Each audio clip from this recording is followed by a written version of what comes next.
ये जो हिस्सा चिन्हित करके रखा गया है ना, यहाँ पर 300 चीनी सैनिकों की कब्र है। जब यहाँ पर वो भीषण लड़ाई चल रही थी 1962 में, तो इसी क्षेत्र में वो लड़ाई चली थी। चीन 300 सैनिकों की लाशें ले जाने की स्थिति में रहा नहीं।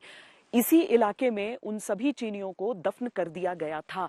भारतीय सेना सैन्य परंपराओं का पालन करती है और दुश्मन अगर अपनी लाशें पीछे छोड़कर भी जाता है तो उन सबको कम से कम एक सम्मान उनकी मृत्यु के बाद दिया जाता है। और इसीलिए आप इस इलाके को देख रहे हैं जिसे घेर कर रखा गया है और यहाँ पर उस पूरी लड़ाई की पूरी कहानी दर्ज की गई है। लोग यहाँ पर आते हैं, पढ़ते हैं। देखिए, कुछ चीजें हैं जो अद्भुत के दायरे में रहती हैं, यानी कुछ चीजें जिसको लेकर लोग ये सवाल उठा सकते हैं कि ये है भी या नहीं है, लेकिन ये लाशें अपने आप में उस पराक्रम की गवाही देती हैं।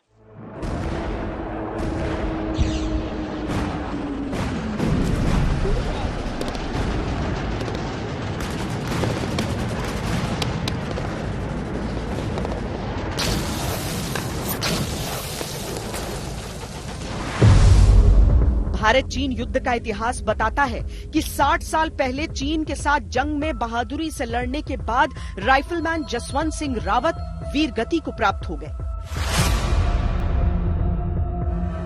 लेकिन उनके जाने के बाद भी उनकी कहानी का अंत नहीं हुआ।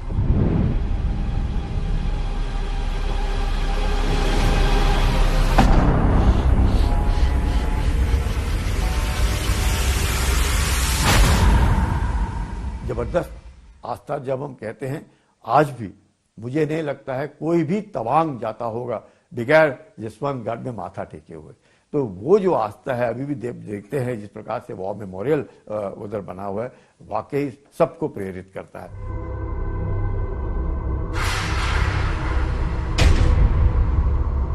उनके जाने के बाद भी कुछ तो एहसास था कि उनके साथियों ने उनकी सेवा करना जारी रखा, नियम से उनकी वर्दी को तैयार किया, उनके जूतों पर पॉलिश लगाकर हमेशा चमकदार रखा, उनके लिए चाय बनाई, खाना बनाया गया, बिस्तरा लगाया गया।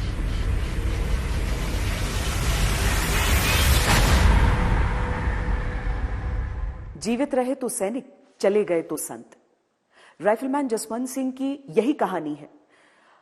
हालांकि आज आम लोगों के मन में, सैनिकों के मन में वो बाबा जसवंत सिंह है, लेकिन यहां पर आप मेरे पीछे देखेंगे तो एक जो सैनिक होता है, उनके इस्तेमाल की जो चीजें होती हैं, चाहे उनके बूट्स हो गए, उनका यूनिफॉर्म हो गया, उनका बेडरोल हो गया, इस सब को हर मंगलवार को व्यवस्थित करके रखा जाता है। उनके जूते पूरी तरीके से पॉलिश होकर, उनका संदूक जो वो इस्तेमाल किया करते थे, एक बिस्तरा उनके लिए लगा है, तकिया, तौलिया, एक रुमाल, ये सारी चीजें यहाँ पर जो भी सैनिक तैनात रहते हैं इस मेमोरियल की देखरेख के लिए, वो नियमानुसार हर मंगलवार को यहाँ पर व्यवस्थित करके रख देते हैं ताकि बाबा को किसी भी तरह की दिक्कत न आए। यूं ही नहीं किसी सैनिक का मंदिर बन जाता, यूं ही नहीं किसी सैनिक को नई पीढ़ियों के सैनिक अपना देवता बना लेते हैं, यूं ही नहीं कोई राइफलमैन से बाबा जसवंत सिंह बन जाता है।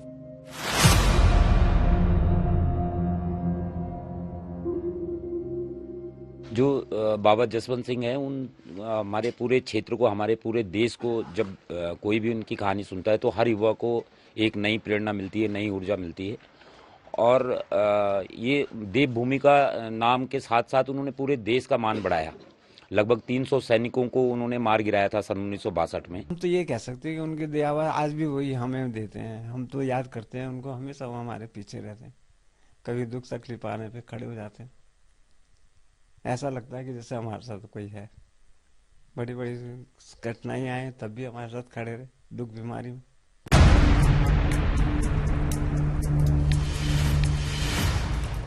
जब वर्दी पहनकर सैनिक अपनी ड्यूटी पर निकलते हो तो बाबा जसवंत सिंह की चौखट पर सर झुकाकर श्रद्धा के पुष्प अर्पित करके निकलते हैं।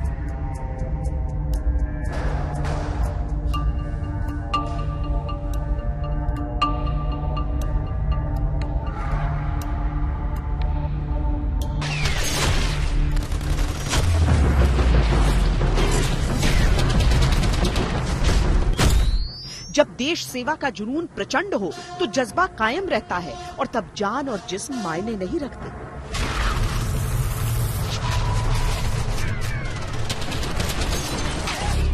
जसवंत सिंह रावत अपनी पोस्ट अंतिम सांस तक नहीं छोड़ना चाहते थे। लोगों का विश्वास है कि वो आज भी अपनी पोस्ट पर मौजूद हैं, देश की रक्षा में हमेशा तैनात।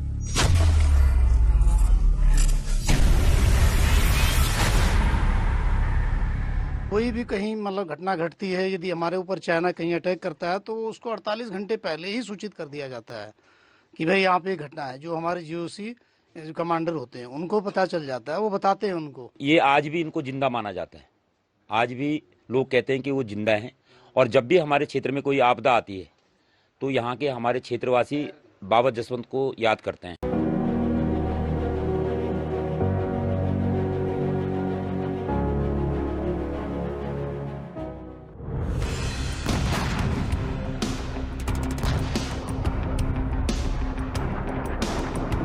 भारत के वीर सपूतों की बात जब भी आती है तो उन नामों में एक नाम आता है परमवीर चक्र विजेता कंपनी क्वार्टर मास्टर हवलदार अब्दुल हमीद इद्रिश का। ये नाम ना सिर्फ भारत की आन बान और शान है, बल्कि उनके साहस और बलिदान की ऐसी मिसाल है जो सदियों तक याद की जाएगी। अब्दुल हमीद का जन्म 1 जुलाई सन 1933 को उत्तर प्रदेश के गाजीपुर जिले के धामपुर गांव में हुआ था। एक साधारण परिवार से आने वाले अब्दुल हमीद ने छोटी उम्र में अपने देश के प्रति प्रेम और समर्पण दिखाना शुरू कर दिया था।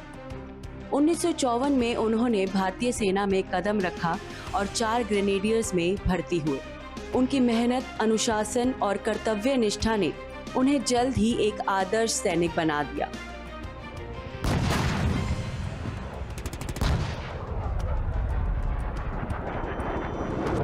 उन्नीस 1965 में भारत और पाकिस्तान के बीच एक भयंकर युद्ध हुआ, जिसे अब्दुल हमीद के शौर्य और साहस ने इतिहास के पन्नों में दर्ज कर दिया। 10 सितंबर सन 1965 को खेमकरन सेक्टर में उन्होंने पाकिस्तान के पैटर्न टैंकों को अकेले दम पर नष्ट कर दिया। 1965 के भारत पाक युद्ध के दौरान खेमकरन सेक्टर के असल उत्तर के युद्ध में अद्भुत वीरता का प्रदर्शन करते हुए वीर गति प्राप्त की, जिसके लिए उन्हें मरणोपरांत भारत का सर्वोच्च सैन्य पुरस्कार परमवीर चक्र मिला। शहीद होने से पहले परमवीर अब्दुल हमीद ने अपनी गन माउंटेड जीप से उस समय के अजय समझे जाने वाले पाकिस्तान के पैटर्न टैंकों को नष्ट किया था। इससे पहले अब्दुल हमीद अपने सेवा काल में सैन्य सेवा मेडल, समर सेवा मेडल और रक्षा मेडल से सम्मानित हुए थे। अब्दुल हमीद का जीवन और उनका बलिदान आज भी हर भारतीय के दिल में जीवित है। उनके सम्मान में हर साल उनके गांव और देश भर में विभिन्न कार्यक्रम आयोजित किए जाते हैं। उनकी वीरता की कहानियां आज भी नई पीढ़ियों को प्रेरित करती हैं। आज सारा देश उनकी बहादुरी को सैल्यूट करता है।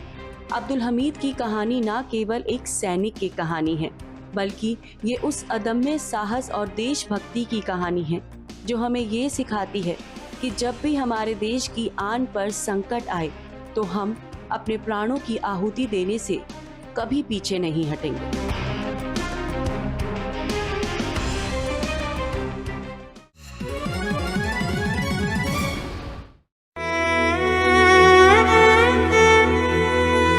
आज हम साहस और बहादुरी के प्रतीक वीर चक्र कैप्टन जिंटू गोगोई की पुण्यतिथि के पवित्र अवसर पर उनकी श्रद्धेय स्मृति को श्रद्धांजलि अर्पित करते हैं।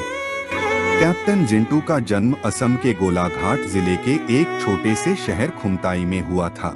29 जून 1999 की रात को कैप्टन जिंटू गोगोई को बटालिक सब सेक्टर में LOC के पास रिज लाइन काला पत्थर से दुश्मनों को खदेड़ने का काम सौंपा गया था। अपनी सुरक्षा की परवाह न करते हुए उन्होंने दुश्मन की भारी गोलाबारी के बीच अपने सैनिकों का नेतृत्व किया और शीर्ष पर पहुंच गए। हालांकि वह तुरंत दुश्मनों से घिर गया और उसे आत्मसमर्पण करने के लिए कहा गया, लेकिन उन्होंने वीरता और गरिमा के साथ लड़ने का सम्मानजनक तरीका चुना। देश के लिए सर्वोच्च बलिदान देने से पहले कैप्टन जिंटू गोगोई ने दुश्मन पर गोलियां चलाकर 2 दुश्मन सैनिकों को मार डाला, लेकिन उन्होंने यह सुनिश्चित किया कि उनके समूह ने सुरक्षा के लिए कवर ले लिया है। उन्होंने सबसे विशिष्ट बहादुरी, कर्तव्य के प्रति अद्वितीय समर्पण और सबसे असाधारण स्तर के नेतृत्व का प्रदर्शन किया।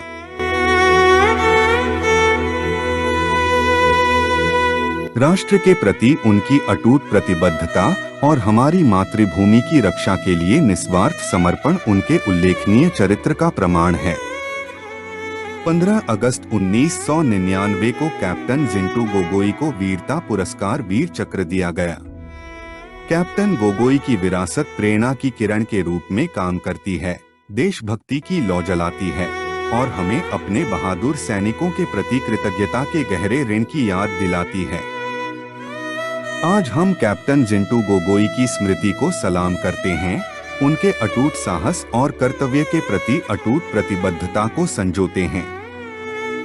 उनकी निस्वार्थता वर्तमान और भावी पीढ़ियों को हमारे महान राष्ट्र की सेवा में वीरता और बलिदान के गुणों को बनाए रखने के लिए प्रेरित करती रहेगी।